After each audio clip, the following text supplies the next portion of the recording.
Okay, so I've been talking about track running. Anybody who's ever run cross country will recognise what this slide shows. Cross country is particularly brutal, and everyone runs cross country races in an absolutely crazy manner. So this is the World Cross Country Championships in 2017. Men's data, women's data, and you can see that the men's race is run largely as a deceleration race, so a very positive pacing strategy. Some of them managed to speed up a little bit on the last lap. It was a 5-lap race. Whereas the women's race, deceleration between laps 1, 2, and 3, and then stabilization in the last 4 to 5, last of the 5 laps. Okay. Typical picture of the men's national cross country. For the physiology nerds like myself, I've always thought the national cross country as being a 9-mile Wingate test. Okay, so the Wingate test is what we do in the laboratory, which lasts 30 seconds, and you go flat out to start with and hang on. It's the longest 30 seconds of your race. Well, most people seem to run cross country in the same manner, from my experience as well. Quite why that is, I'm not sure. Whether it's the adrenaline of being on the start line, because it is one of the most terrifying places I've ever been in my life, or I used to get told by my coach that, oh, you need to be in front, because if you're not at the front early on, you'll get blocked in and out parts of the course later on, which is clearly nonsense. But for whatever reason, people do seem to run in a crazy manner for cross country races. Okay, so I've been talking about split times and speeds and so on, but there's been less research on the impact of positions or relative to other athletes on results of races. So this was a study which we performed looking at the London 2012 data, looking at the 800 metres and 1500 metre races. And we were looking at the heats and the semi-finals.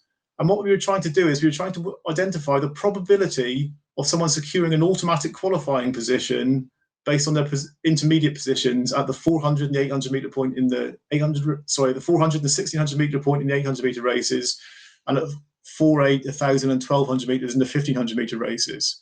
So to get an automatic qualification in the 800s, you had to be in the first 2 positions, and in the 1500s, you had to be in the first 5 at the end. So I'm just looking at my numbers, they're quite small here. What you can see is you have to be in a very high position quite early in the race to have a high probability of qualification for the next round of the competition. So if you are leading at the bell in the 800 metre race, then you've got an 80% of chance of qualification for the next round. If you are leading at 600 metres, you've got an 87% chance of qualification. Okay, so you need to position yourself quite close to the front. And it's amazing how dramatically these numbers drop off. So even at the bell, if you are in 4th position, you've got a less than 50% chance of qualifying for the next round of competition. Okay. Once you get down below 5th position, you've got very, very small chances of qualification.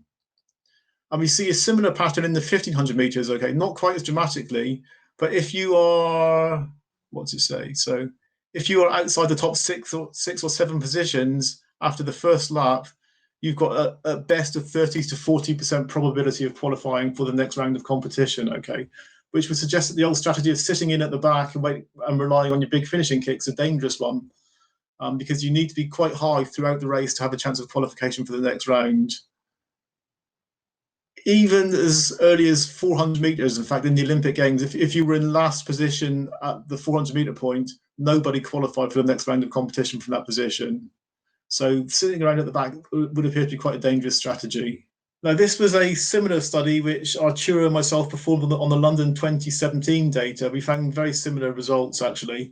But this shows how little positional change we actually see as these races progress.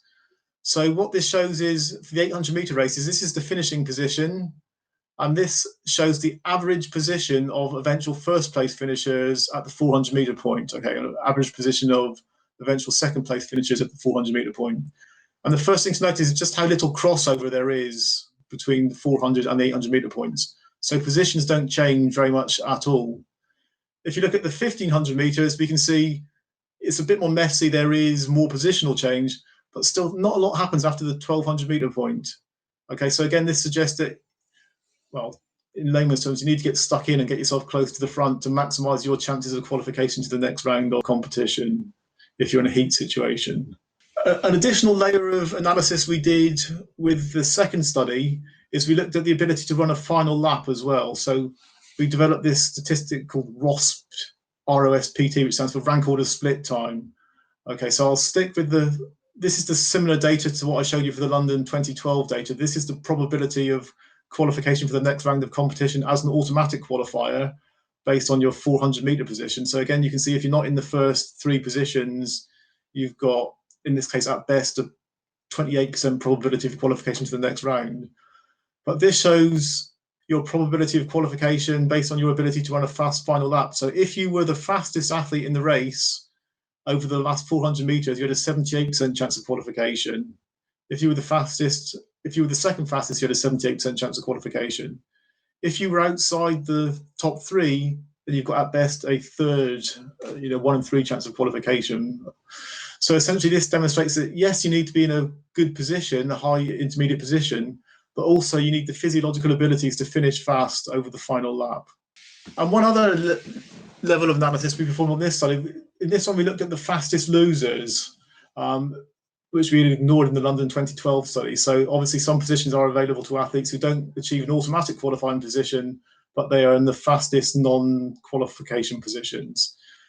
And what we see is, this was the rationale for the title of this paper, Fortune Favours the Brave, is that essentially the athletes who qualified as the fastest losers, that they ran more aggressively in the early stages than the non-qualifiers or the automatic qualifiers. So this figure shows white bars are the non-qualifiers, the grey bars are the fastest losers, and the black bars are the automatic qualifiers. This is 400, 800, 8 to 1200, and 12 to 1500 meters. This shows their speed relative to their season's bests. Okay, so what we see is in the first lap and the second lap, the people who eventually qualified as the fastest losers were running more aggressively and were running at a higher percentage of their season's best pace. Okay, so again, I suppose that's confirmation for what lots of us know is, but if you are not obviously one of the automatic qualifiers, you can do a lot to maximize your chance of qualification to the next round by being proactive and aggressive, or if you like, taking a risk and running more aggressively in the early stages of these heats of major competitions. I've just got a couple of really interesting slides to finish off today. And this is one of my favorite papers from Andy Jones and Whip in 2002. This looked at the effects of technical decision-making on race outcomes in the 2000 Sydney Olympic Games. So the top figure shows the men's 800 meters, which was won by Nils Schumann of Germany, and Wilson Kipketer, the world record holder, was second. Okay, so this figure shows 2 things. It shows how far each athlete actually ran and how fast they actually ran 800 meters. Okay, so the black boxes represent the distance covered. So we can see that Schumann managed to hog the inside curve, and he ran between 800 and 805 meters, so 802-ish meters. Whereas Wilson Kipketer, because he ran wide, ran close to 815 meters, so substantially further. Now, if you look at you can use this distance and their finishing times to calculate how fast they would actually have run 800 meters if they run the minimal distance. And what we see is that Schumann ran it in just under 1 minute 45, and Kipketer ran it in about 1 minute 43 and a half. Okay, so even though Kipketer ran 800 meters about a second and a half faster than Schumann, Schumann's left with a gold medal, and Kipketer has run left with a silver medal. Similar outcomes in the men's 5,000 meter race, won by Million Wolde of Ethiopia with Ali Saidi Seif of Algeria second. Wolde ran 5,022-ish meters, whereas Saidi Seif ran a good 7 or 8 meters further. If you look at the finishing times, very small differences between them, but Saidi Seif ran 5,000 meters faster than William Wolde ran 5,000 meters, but Wolde's got the gold medal. And I'm going to finish tonight just with what I think is a very interesting slide. This is unpublished. The study performed by Fernando Gonzalez Mejino, who I believe is in the audience tonight. And this was a study which looked at the relationship between distance covered and finishing positions in various track and field competitions. So I haven't got all of the results here at all, but I'll just pick this one out because it's quite interesting. This is the Rio 2000 1500 meter finals. So I've got the female data on the right hand side and the male data on the left hand side. Okay, so race position. So Matt Centrovitz won the men's race, Faith Kipyegon won the women's race. So these are the gold medalists, the silver medalists, and the bronze medalists, all the way down to last place finishers. This has got their actual finishing times according to the results. So a very slow race, the men's won 3 minutes 50 for Matt Centrovitz. Okay. This was the distance they actually covered, tracked using Kinovia, which is performance analysis software, using YouTube videos. So you see Matt Centrovich hogged the curve and ran no extra distance whatsoever. This was the speed they actually maintained during the Olympic race, and this was their theoretical finishing time. Now, the interesting thing is Matt Centrovich got the gold medal, but he was only the 10th fastest 1500 meter runner in the entire race. Whereas Igida must be kicking himself because he crossed the line 5th, but he was the fastest 1500 meter runner in the race. So he ran the distance in 3 minutes 48.24, whereas his official finishing time was 3 minutes 50.58. Okay. Musa Gala of Uganda, I believe, must be kicking himself because he finished in 11th position, whereas he was the 3rd fastest 1500 meter runner in the entire race. Okay. So this illustrates quite nicely that if you get very close races, as these major championships tend to be, then tactical positioning becomes really important. And yes, there are energetic benefits of drafting, but these can be completely offset by running extra distance. So that you've got to tread a very fine line between saving energy through drafting, but not running too far. And this illustrates the effects of running too far can have quite dramatic effects on the race outcomes. That's the final slide I was going to show you. Just to summarize tonight, I think we need to differentiate between what our goal is. So if our goal is a fast time or if our goal is a high finishing position. So if fast times are the goal, then there is probably an optimal strategic approach to each event.